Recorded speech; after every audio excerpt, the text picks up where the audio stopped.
What will happen if an individual does not produce estrogen? Estrogen. Drop it in the comment section below.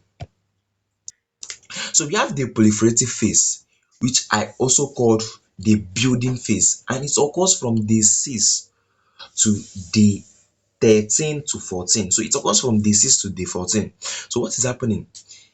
There is rise of estrogen. Rising of estrogen is the first thing that is occurring. Remember, in the ovulation phase, there is rise of luteinizing hormone. This luteinizing hormone is a sign that ovulation is about to take place, and there is this fluid that is filled around the vaginal region.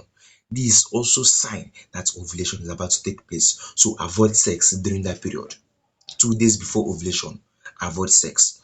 So action: rapid regeneration of stratum functionalis from the basalis.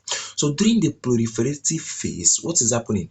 We are building the stratum functionalis from the basalis. Remember, this basalis is there, is permanent, while the functionalis is based on the hormone, and this functionalis is built based on the basalis. Don't forget that, and hormonal responses. And it thickens from 2 to 3 millimeter or nanometer.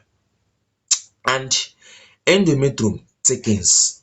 So endometrium thickens to 2 to 3 nanometer or millimeter. That is what is happening to the proliferative phase, and it occurs from day 6 to day 14. So individual lacking estrogen, what will happen? The answer is there. So drop it on the comment section below.